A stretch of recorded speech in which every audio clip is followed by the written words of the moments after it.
大家好啊，歡迎又嚟到呢個不倒翁頻道。今日係2026年1月22日第1847集。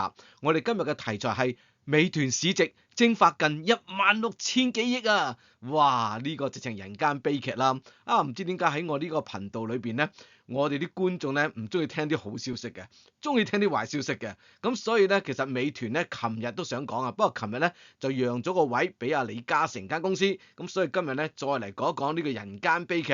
嗱，其實唔係淨係美團㗎，你睇到今日呢個封面呢，京東啊、餓了麼呢都係咁大問題㗎。只不過呢，美團呢係我哋嘅目標，今日要講一講佢點解我哋會話佢個市值蒸發咗成16000億咁犀利咧？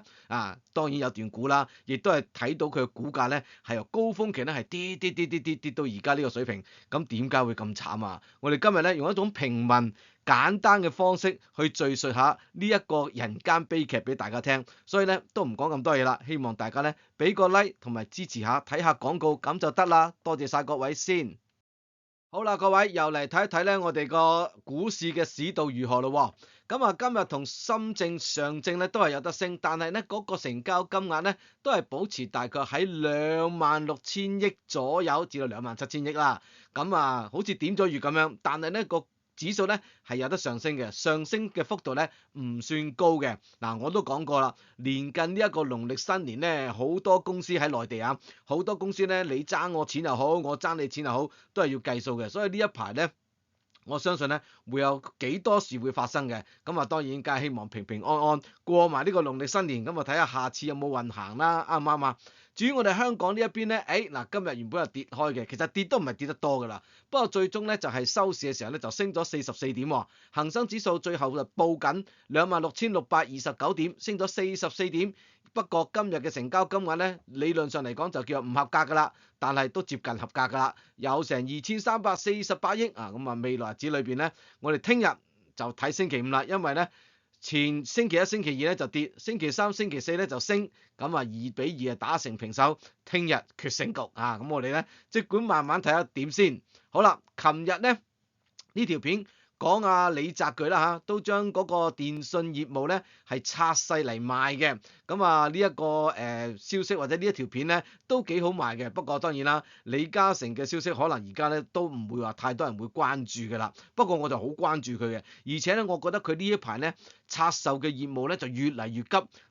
我哋有個陰謀論嘅，就可能咧中國呢一排咧都多嘢搞，咁所以我哋嘅習大大咧就比較忙碌啲，咁忙嘅時候咧自然咧就會遺忘咗李氏家族呢一家人曾經點樣對中國唔好，係咪？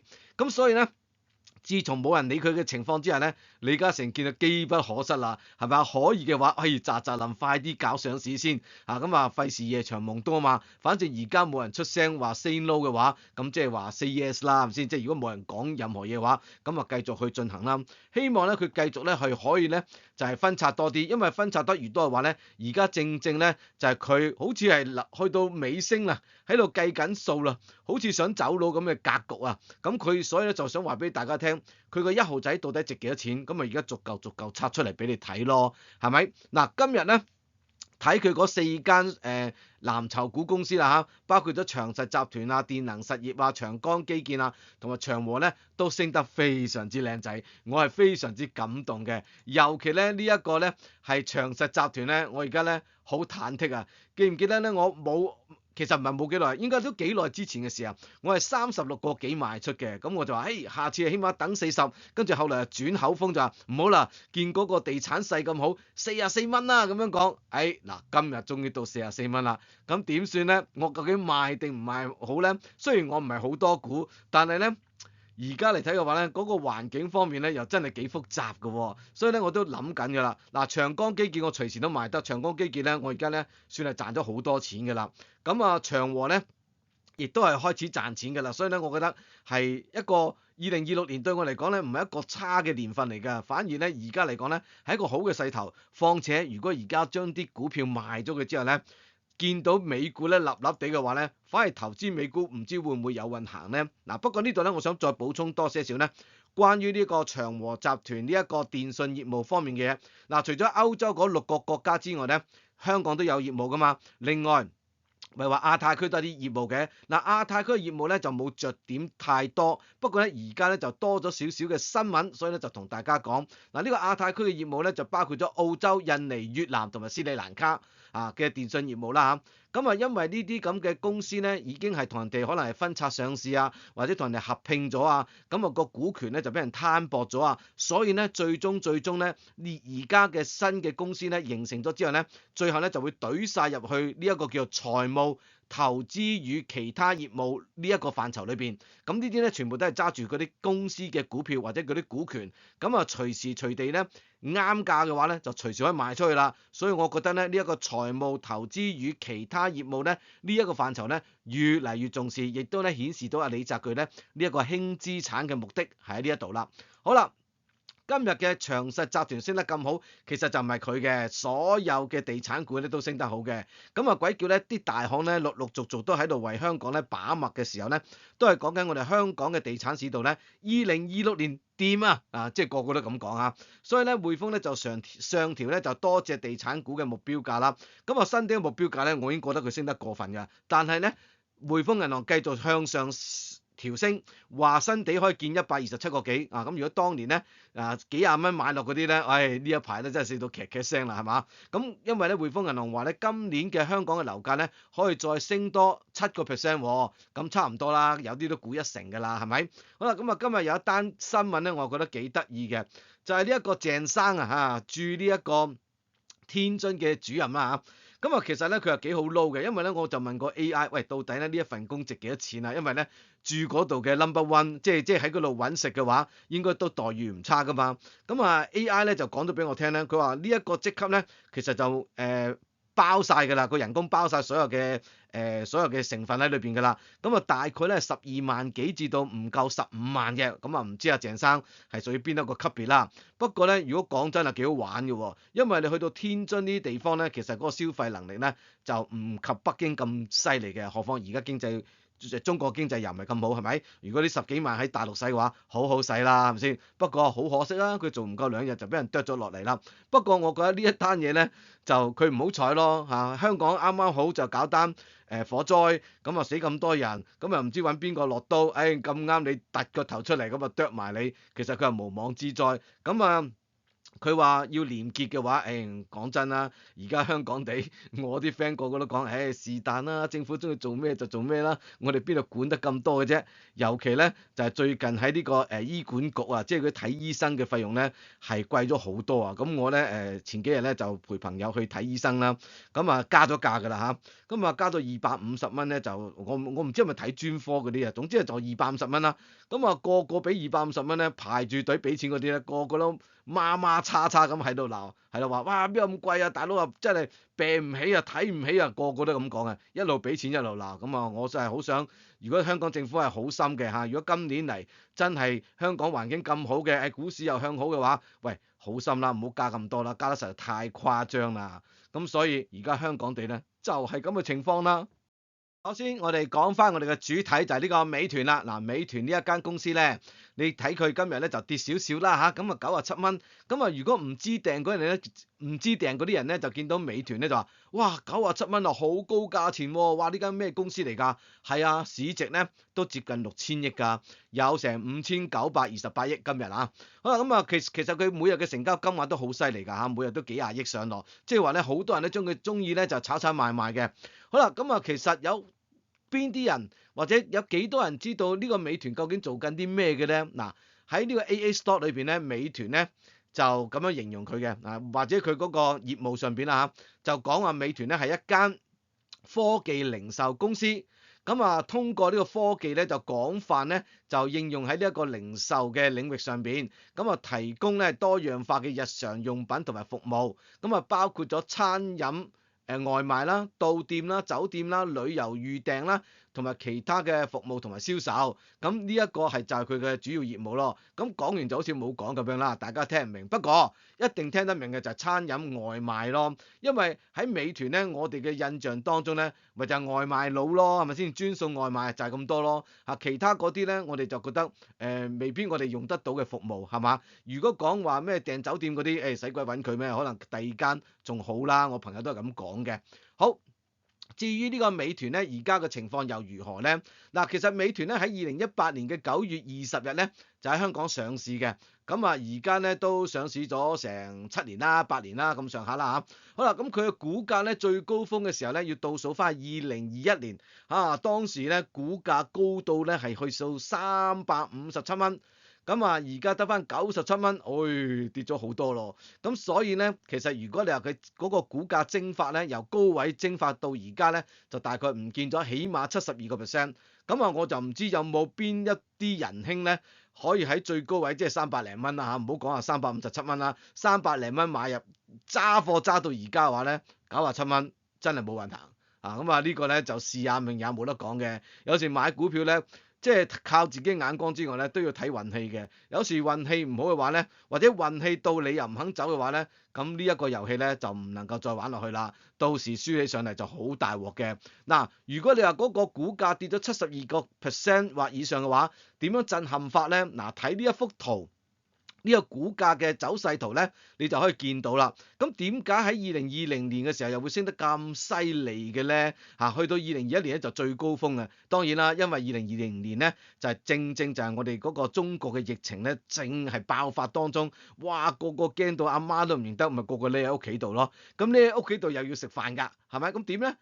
外賣咧就大行其道啦。當時咧就真係做到手唔停嘅，咁啊大家都揾到食嘅，所以咧你咪話做外賣冇錢賺啊！有一段時間有個 honeymoon 嘅時間咧，即係大家都揾到食嘅。好啦，咁啊自從呢一個嘅疫情慢慢緩和，至到通關開翻關，即係冇再封閉之後咧，咁呢個美團嘅股價咧就一路咧就係向下跌，咁啊跌到落去最深嘅時候咧，反而咧就喺呢一個2024年初嘅時候咧，就跌到落去最深嘅時候，跟住咧就慢慢再反彈翻些少，咁反彈翻些少嘅話咧，其實都係大概係百零蚊，即係去到87蚊、180蚊左右，跟住咧就無以為繼啦。咁而家咧又再碌翻落嚟，咁呢一個咧就係而家嘅實情啦。咁問題就係佢會唔會再碌落去下低咧？其實我覺得會嘅，因為咧其實呢一間公司咧，我唔覺得佢有咩資產嘅。喂，唔係喎，佢有好多嗰啲外賣專員嗰啲叫騎手幫佢嘅喎。喂，大佬，呢班騎手唔係佢公司資產嚟噶嘛，唔可以計入去噶嘛。咁其實咧佢每股資產淨值咧只係值30蚊嘅啫。其實我都唔知佢有啲咩資產嘅。不過佢而家個價值咧就係值97蚊。咁你話啦，如果佢再跌起上嚟嘅話，你話喂咁跌到落去邊個水平啊？好簡單啫。佢最高價357蚊，你將個3字斬咗佢，我覺得佢值57蚊，咁就差唔多咯。仲要57蚊，仲要睇下佢未來嘅營業表現如何喎。仲有呢一間公司，就算蝕錢又好，賺錢又好，佢根本咧都冇派過息嘅。咁你話啦，持有佢嘅股票為咗咩啊？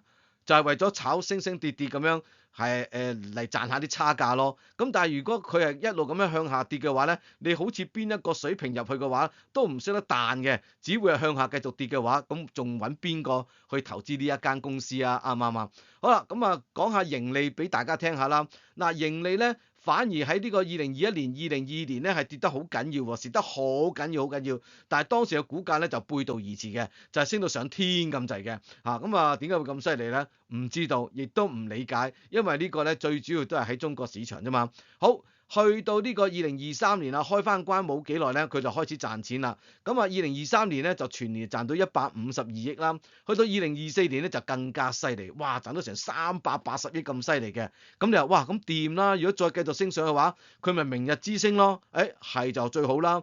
不過2025年咧啱啱先過去啦，咁佢就未有咁快有全年嘅業績俾大家睇。但係喺2025年嘅上半年咧，就都賺到114億。但係而家以睇呢一個數嘅話咧，應該2025年全年咧就應該賺唔到380億或以上噶啦。咁啊基本上咧係倒退噶啦。咁啊倒退咧就係而家股價跌到啱噶啦，因為你個生意唔係做得咁好嘛。咁啊所以你如果倒退嘅話，咁邊有可能個股價再炒上去啫？咁啊，除非有啲阿爺又出嚟主持公道啦，或者講翻啲唔知咩説話可以振興下啦，否則嘅話，如果睇翻我哋中國嘅而家實際上嘅情況嘅話咧，騎手都好難做啦，做嗰啲騎手你都要揾到食先可以做嗰啲騎手㗎。嗱咁啊呢度咧有啲資料，嗱我就唔夠膽擔保啲資料咧一定係最 update 嘅，不過咧可以大概咧就講到呢一個美團咧喺國內經營嘅狀況同埋其他公司啊，總之係同美團經營差唔多嗰啲咧都可以講一講俾大家聽嘅。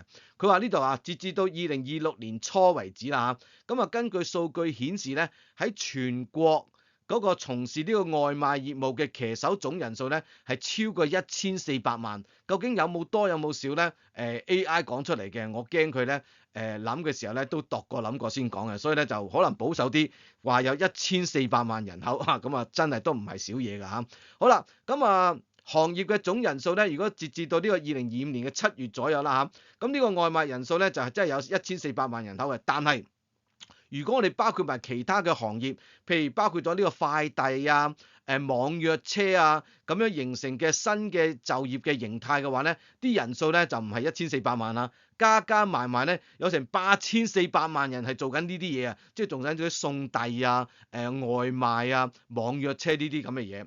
好啦，美團咧應該係老大哥啦，係咪先？去到2025年底嘅時候咧，佢話騎手嘅註冊人數咧係超過745萬人，根據揾食嘅。不過活躍嘅人數咧就冇咁多，削一半啦。大概就336萬人咧係活躍地咧係每日都幫呢個美團咧係幹活嘅，即係揾食嘅。好啦，咁另外佢仲有個競爭對手叫餓了麼噶嘛，餓了麼咧佢嗰個註冊嘅騎手人數咧亦都超過400萬。咁啊非常之犀利啦！而家咧中國咧已經成為咧全球咧係最大嘅外賣市場㗎啦。咁啊叫外賣嘅人，即係叫外賣嗰啲客戶啦嚇，係有大概咧係5.45億戶嘅，哇咁啊好犀利喎！而且咧每日嗰個訂單嘅數目咧係超過咗8000萬人啊，咁犀利嘅，即係8000萬張單啊！咁啊所以咧嗱。鑑於呢一個2023年啊，中國嘅呢一個藍領嘅群體嚟講啦嚇，一個報告顯示啦，佢話當時啊，即係講翻3幾年前啊，內地嘅外賣騎手每個月嘅收入咧，大概有成6800幾蚊嘅。佢話咧係屈居第3，咁啊僅次於呢一個月嫂，即係幫人哋陪月嗰啲啦，或者係送貨嘅司機咧，都有成7000幾蚊嘅。咁啊陪月仲犀利，有成8800幾蚊。但係呢啲咧係3幾年前嘅事啦，而家咧又另一番新天地啦。我話俾你聽啊，唔好計話呢一個美團有成700幾萬人註冊成為騎手啊，就講佢活躍嗰度有300幾萬，再加埋餓了麼嗰400萬，加埋700幾萬，你諗下每日得嗰8000萬張單，可能都講多咗啦。其實咧每一個騎手平均攤分到嘅咧，都係得嗰10張單、11張單嘅咋。咁你話10張單、11張單到底可以揾到幾多錢咧？有冇好似而家所講嘅騎手一個月仲可以揾到6800蚊咧？我覺得冇啊。而家有好多嗰啲呢個 YouTube 裏邊啊，都廣播咧，就係話有好多人都大佬啊，連住都冇得住，瞓街嘅，而且咧想揾一份工咧，根本就難到登天嘅，何況要揾到6800蚊一個月嘅而家咁樣嘅時勢咧，係基本上係冇可能嘅，好難揾到嘅，所以咧我相信咧好多騎手。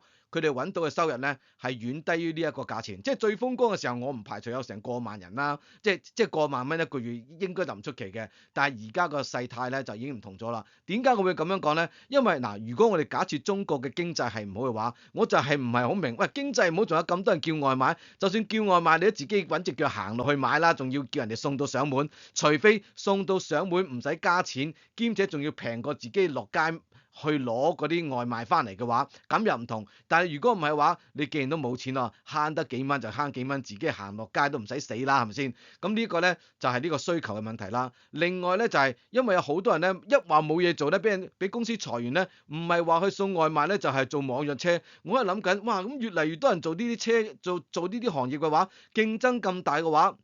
越嚟越多人爭，你邊有飯開啊？係嘛？咁個個都係要做呢一樣嘢嘅話，冇飯開，供應多咗，需求少咗，咁樣嘅情況對大家好咩？梗係對大家唔好啦。仲有最後一個問題就係咩咧？而家啲人就喂，騎手都係人嚟嘅喎，都係員工嚟嘅喎，好可能咧要講緊呢個社保問題，即係話咧要呢個美團咧幫手交下啲社保喎。喂，生意都難做啦，再幫你交社保嘅話，咁嗰啲成本計落邊個條數度啊？咁咪計入美團嗰條數嗰度咯。仲有加上美團唔係獨大噶嘛，喺封面你都見到啦，仲有兩隻嘢同佢鬥緊噶嘛，競爭又大又內卷。咁你話啦，呢一個情況之下，美團能夠生存得幾好呢？自己不妨諗一諗啦。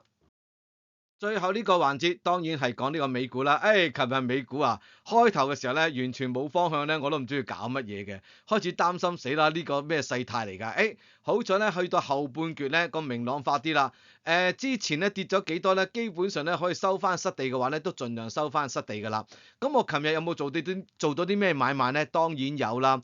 琴日咧我又憤怒又激情又開心，點解咧？因為呢個 Microsoft 咧，琴日咧原本一度跌得好緊要嘅，咁我咧都買入咗啊，咁啊算係唔錯啦嚇。我咧幾多錢買入咧？440蚊齊頭數，不過佢最低嘅時候咧，竟然跌穿咗440蚊，去到成438個幾嘅，簡直離晒譜嘅。不過算啦，既然買到都得㗎啦，咁反正收市嘅時候咧都賺多4蚊。但係今晚咧聽講啊仲有得升嘅，咁我希望佢有得升啦，因為呢一間公司咧我睇住佢由555蚊，即係3條5咧跌到落去而家呢個444咧，喂跌到百幾蚊㗎咯喎，係咪應該都要停一停唞一唞啊？唔應該再咁跌落去啦啩，係嘛？咁如果將來佢再升翻上去500零蚊嘅話咧，咁我就肥仔水啦。另外咧，琴日咧亦都好開心咧，可以買入翻呢隻 SQQQ， 因為咧我係70個幾賣出嘅。咁琴日咧就67蚊咧就買入，不過咧今晚咧就仲要再跌喎。死啊！可能咧真係用多咗錢，即係貴咗買添。不過算啦，都冇所謂啦，因為而家個風頭火勢，個環境又唔係咁好。即係又唔係咁好，呢個 SQQQ 咧，遲啲可能又可以升翻上去嘅，因為中國而家嘅環境咧，我真係唔識講嘅。好，另外仲有一隻咧，我之前賣咗出去咧，就仲未買得翻入嚟，咁啊啱啦。反正今晚咧應該睇到個大市咧就向上升嘅，咁佢咧就會再跌多啲，咁今晚咧有錢咧先至再將呢個 SDOW 咧就慢慢掃翻入嚟。嗱，其實咧喺呢個1月份裏邊咧，我做咗好多嘢嘅，點解？因為呢一個 Microsoft 啊、Nvidia 啊、台積電咧。我係連續2 round 啊，一 round 增持晒，然後再第2 round 再增持晒，已經增持咗2 round，每一隻股票我都增持咗2次㗎啦。咁就而家咧睇落去咧，我真係都幾好運嘅，因為喺呢個 Nvidia 台積電咧，真係最底嘅時候咧，俾我撈到嘅。好啦，咁今晚咧睇到呢個 Nvidia 咧，睇法咧就仲會再升，咁啊台積電咧會再升得再厲害啲，咁所以咧今晚可能都係如果啱價嘅話咧，我都會賣緊啲出去㗎啦。咁啊賣咗出去之後咧，攞翻嚟啲錢咧，就慢慢再睇下點樣啦。到時先算啦。呢一排環境都唔係咁明朗嘅話咧，擺啲錢喺身邊嘅話，我覺得唔會錯都係邊嘅。另外咧，我嗰個小金庫耀才裏邊咧，呢隻啱，我終於都賣咗出去啦。不過賣咗出去之後咧，琴日咧賣都幾靚㗎，116個幾至117蚊賣出去。咁啊收市嘅時候就跌翻落嚟113個幾，但係今晚咧又繼續上升喎，仲爆升到上120蚊添。咁所以如果你手頭上有呢隻股票嘅話咧，你唔好好似我咁樣啊，你咧就可以酌量慢慢賣出去，因為呢一隻咧係神經股嚟嘅。如果升起上嚟嘅話咧，可以升好多好多。我一向都係比較心急啲。仲有我呢個小金庫咧，賺大錢就冇嘅，不過咧就炒賣咧，令到自己興奮開心咧，咁呢個咧就係我最想睇到嘅情況咯。總之有錢賺就得㗎啦。咁我賣出咗呢隻啱之後咧，買入咗啲咩咧？啱啦，琴日咧呢一隻 Oracle 咧跌到阿媽都唔認得，就係你啦。我咧175蚊買入，諗住係最低位啦，原來唔係，我買入咗之後咧，繼續可以跌，收市咧都係跌到落去173個幾。不過咧今晚嘅盤前咧就升翻上去179蚊，咁我諗住如果得嘅話咧，我由180蚊賣出去賺5蚊雞就得啦，因為攞翻嚟啲錢咧，再睇下呢個咩情況，再作打算啦。嗱，美國嘅情況咧。我已經唔識得講落去㗎啦嚇，咁啊呢個格陵蘭咧攞定唔攞咧？一時又話必定要攞，而家咧又話唔使咯，唔係話唔使啊，原本話要加關稅，而家又話唔加關稅，所以咧根本咧冇人知道佢想點樣嘅。咁啊不過咧而家嚟睇嘅話咧，如果美國嘅環境係唔許可嘅話咧，陸續都可能會有資金去流出嘅。咁有資金流出嘅話咧，你驚嘅話最好就乜都唔好做係嘛？但係如果好似我咁樣比較大膽些少嘅話咧，就買定多啲嘅 SQQQ 或者 SDOW，嗱我自己個人咁樣做嘅咋，你哋千祈唔好學啊。咁啊買定多啲嘅話咧，萬一如果真係美股咧真係呢個 Donald Trump 搞到大家都唔高興嘅話，一拍兩散，啲人賣緊啲債券啊，賣緊啲股票啊，打包翻去佢哋自己國家啊，唔再喺美國嗰度逗留啊啲錢，咁樣嘅話咧，美國咧就可能會比較大領落啲。所以咧喺呢度咧，最後都係想同大家講一句咧，要小心危險咯。一句講晒，投資嘅嘢咧，錢係好難賺嘅，千祈唔好因為咁樣而有所損失。希望大家繼續咧今晚再揾到錢翻嚟。好，呢一集講到呢度為止，多謝晒各位。